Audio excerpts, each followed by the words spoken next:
Үшінші бияқтағы таухидтің маанилүүлүгүн бизге түшүндүргөн. Бул таухид үчүн, таухид себептүү бизге Аллах Таала пайгамбарларды жөнөткөн.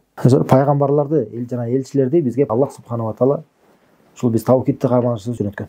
Ла иляха иллаллахты карманыш үчүн, ла иляха иллаллахты бизге жеткизиш үчүн, ушул негизинде биз жашашыбыз үчүн бизге Аллах Таала пайгамбарларды жана элчилерди жөнөткөн.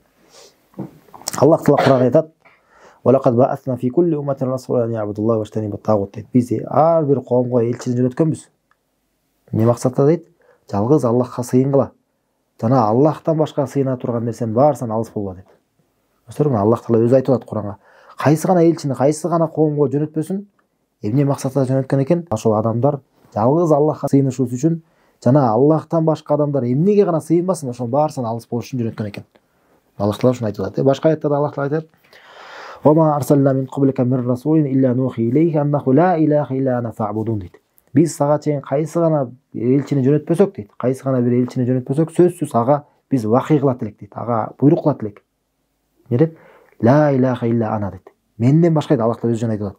Менден башка сыйынууга татыктуу зат жок. Жана мага гана сыйынгыла деп. Көрсөтөр, кайсы гана элчини жөнөтпөсөк дейт. Кайсы гана элчини жөнөтпөсөк, биз ушул нерсени аларга айтат элек дейт. Көрсөтөр, демек пайгамбарлар эмнеге жөнөтүлгөн экен? Эмне үчүн жөнөтүлгөн? Ар бир мусулмандан сураса кайра эмне деп? Пайгамбарлар эмнеге келген бизге? Аллах Таала өзүнүн элчилерин элчи кылып бизге, Аллах тараптан элчилер болуп бизге эмнеге келген экен? Таухид үчүн. Ла иляха иллаллах үчүн, жана адамдар ширктен алыс болуш үчүн, Аллахтын акысын бузбаш үчүн. Көрсөтөр, жана чынында эле эмне болду? Элчилер өзүнүн милдетин аткарды. Чынында эле элчилер өзүнүн милдетин аткарды. Ана кайсы гана элчи келбесин Куранда, көптөгөн элчилердин окуяны айтып берет. Алар элдерине келгенде эмне деп айтчу? Я кауми абудуллаха ма лакум мин илахин гайру. Коомум дейт. Менин элим. Не дейт? Аллахка ибарат кылгыла.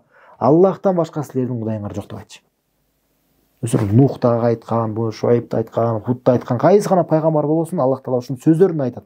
Ал айтты, өзүнүн элине ушинтип айтты деп баардыгы ушундай сөз менен кайрылышкан элдерине. Биздин пайгамбарыбыз Мухаммад саллаллаху алейхи вассалам дагы жаңы элчи болуп келгенде, жаңы пайгамбар болуп баштаганда эмне кылган? Хадистерде келет. Адамдарга келип айткан: "Я кауми кулу ла илаха иллаллах", коомум дейт, элим, ла илаха иллаллах деп айткыла дейт. Аллахтан башка сыйынууга татыктуу зат жок деп айткыла. Туфлиху деген, ошондо ийгиликке жетесиңер деген. Ошондон ийгиликке жетесиңер деп көрсөр, мына эң биринчи ушуну айтып жүргөн адамдарга. Демек элчилер эмне үчүн жөнөтүлгөн экен? Пайгамбарлар жана элчилер таухид үчүн. Адамдар таухидти карманыш үчүн жана ширктен алыс болуш үчүн. Бул бири. Анан элчилер тууралуу кайра айтсак, элчилер көп нерсеге чакырган да, динге чакырган туурабы? Ошол диндин буйруктарынын көп нерсеси бар туурабы? Мисалы намазга чакырат, орозого, зекетке. Ошонун баарысынан дагы эң биринчи элчилер ла иляха иллаллахтан башташкан да болот. Ошол эң биринчи ла иляха иллаллахтан башташкан, таухидтен башташкан. Жана тыйган нерселерден көп нерсени тыйган да, мисалы зулумдукту, адилетсиздикти, зынаны, арак ичүүнү, башка нерселердин баарын арам кылган. Ошолордун баарысынан эң биринчи ширкти тыйган. Демек дават кылып атканда дагы, элдерди, адамдарды исламга чакырып атканда дагы биздин даватыбыз ушундай болуш керек. Эң биринчи ла иляха иллаллахка чакырышыбыз керек, Аллахка гана сыйынгыла деп, жана эң биринчи тыйган нерсебиз эмне болуш керек экен? Ширктен алыс болгула. Аллахка эч кимди шерик кошпогула деп. Ушундай болуш керек. Бул не пайгамбарлардын жолу. Пайгамбарыбыз саллаллаху алейхи вассалам өзү 40 жашында пайгамбар болгон.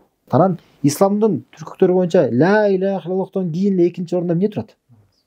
Намаз турат. Намазды качан буйрук кылып атат? 10 жылдан кийин. Элестетсеңер, пайгамбарыбыз 40 жашында пайгамбар болду. Анан 10 жыл өткөн соң, 10 жыл өткөндөн кийин эле келип анан намаз окугула деп атат, буйрук кылып атат. Аллах Тааланын өзүнө жет асмандын үстүнө барып, Аллах Таалага барып, Аллах Таала менен сүйлөшүп, ошол жерге барып келтирип, Исра Ми'раж тууралуу билесиздер, келип анан Аллах Тааланын өзү түзмө-түз барып бизге намазга алып келип берип атат. Намаздын улуулугу, кандай улуулугу. Ла иляха иллаллахтан кийин экинчи орунда турат. Намаздын улуулугу ушундай болуп атат. Андан дагы алдын турган ла иляха иллаллахтын улуулугу канчалык анда? Андан дагы улуу да болчу. Субханалла. Ошондо пайгамбар саллаллаху алейхи вассалам эң биринчи келип туруп адамдарга намаз окугула деген эмес. Эң биринчи келип туруп аларга арак ичпегиле деген эмес. Бүгүнкү күнү исламга чакыруу десе эле ошондой болуп калды да. Ислам десе эле биринчи демек ислам намаз окугулага чакырат экен. Арак ичпегиле, урлук кылбагыла, ушул нерселерге чакыруу экен деп элестетип калышты. Ооба, бул дагы исламдан. Бирок бул нерседен башталбайт. Эң биринчи мындан башталбайт. Эң биринчи эмнеден башталат? Пайгамбар саллаллаху алейхи вассалам өзү эмнеден баштаса ошондон башташыбыз керек. Эмнеден баштады? Ла иляха иллаллахтан баштады. 10 жыл бою ушуга эле чакырып жүрдү. 10 жыл бою. Субханалла. Андан кийин карасаңыздар, намазға буйрук кылгандан кийин анан ла иляха иллаллах чакыруун токтотуп койдубу? Андан кийин дагы ла иляха иллаллах чакыруун токтотуп койгон жок. Ла иляха иллаллах чакыруун, таухидке чакырууну уланта берди. Ошол менен бирге башка нерселерге да чогуу чакырып кете берди да. Намазга чакырды, зекетке, орозго, башка нерселерге дагы, бирок ла иляха иллаллах чакырууну токтоткон жок. Өмүрүнүн аягына чейин.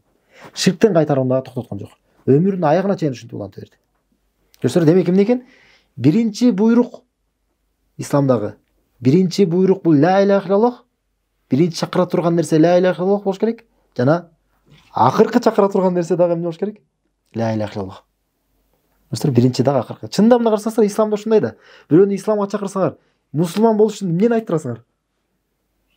Ла иляха иллаллах айт дейсиңер, туурабы? Көбүрөөк келтир. Аллахтан башка сыйынып жаткан зат жок, жана Мухаммадтан элчискен деп көбүрөөк келтир дегенде адам мусулман болот, туурабы? Эмне менен? Ла иляха иллаллах менен исламга башталат. Адам төшөктө жатканда, бул дүйнөдөн кайтып атканда эмнени айттырасыңар? Ла иляха иллаллах айттырасыңар, туурабы? Пайгамбар саллаллаху алейхи вассалам хадисте айткандай, "Ман кана ахиру калами ла иляха иллаллах дахалал жанна" дейт. Кимдин акыркы сөздөрү ла иляха иллаллах болгон болсо, ал бейишке кирет дегендей. Достор, мына ушул нерсе белгилүү бар, мусулмандарга белгилүү. Бирок эмне? Биризге эскертип турушубуз керек, э? Жана эмне болот? Мына пайгамбар саллаллаху алейхи вассалам өзү дагы мына баштаганда ла иляха иллаллахтан баштаган, өтө басым кылган. Жана өмүрүнүн аягында дагы ла иляха иллаллахты эмне кылат? Буга чакырып атат. Өмүрүнүн аягында дагы. Бир хадисте келет, 3 күн калганда да айткандай, "Ланатуллахи алейхи ва насар тахалу кубури амбия масажид" дейт. Иудей менен христиандарга аларга Аллахтын налаты болсун дейт. Пайгамбарлардын кабырларын мечитке айландырып салган үчүн дейт. Кабырды мечитке айландыруу кийин ошол кабырга сыйынып калууга алып барат да. Ошол себептүү көрсөтөрүп, өмүрүнүн аягында дагы ширктен кайтарып атат. Ширкке алып бара турган жолдон кайтарып атат. Демек көрсөтөр, ла иляха иллаллах чакырууну токтотуп койбоптур да. Өмүрүнүн аягына чейин. Жана бул 3 күн калган дейт, ошо акыркы сөздөрүнөн дагы ушул болгон. Төшөктө жаткан дейт, Айша энебиз айтат. Төшөктө жатат. Анан өтө кыйналып аткан. Акыркы өмүрүнүн аягында кыйналат адам. Пайгамбарга саллаллаху алейхи вассалам дагы адам болгондуктан ага да ушул нерсе келген. Кыйналып жатканда, анан бетине бир чүпөрөк жабылып жаткан экен да. Кыйналган. Анан бир жакшы болуп кичине жеңилдегенде ошол бетиндеги чүпөрөктү алат эле дейт. Алып туруп анан айткан дейт, жанагы сөздү айткан экен. Кайра кайталаган да. Аллахтын налаты болсун, Аллахтын каргышы болсун иудей менен христиандарга өздөрүнүн пайгамбарлардын кабырын мечитке айландырып салгандыгы үчүн деген да. Неге карасаңыздар, төшөктө жатат пайгамбар саллаллаху алейхи вассалам. Кайра муну айтып атат. Буга чейин 3 күн мурда да айткан эле. Кайра дагы өмүрүнүн аягында да кайра айтып кетип атат муну. Эмнеге айтып атат? Силер ошону кылбагыла деп атат. Өзү түшүнүп атат бул дүйнөдөн кайтат экенин. Силер дагы менин кабырымды мечитке айландырып салбагыла. Мен мына ошондой кылгандарга мен каргыш айтып атам, налат айтып атам деген да. Көрсөтөр, мына өмүрүнүн аягында дагы ага сыйынып калбашын, пайгамбардын өзүнө сыйынып кетпешин деп үмөт үчүн күйүп атат. Үмөттө жакшылык каалап, ла иляха иллаллахтын негизинде жашап кетишсин деп, не боло көрсөтөр, ширктен кайтарып атат.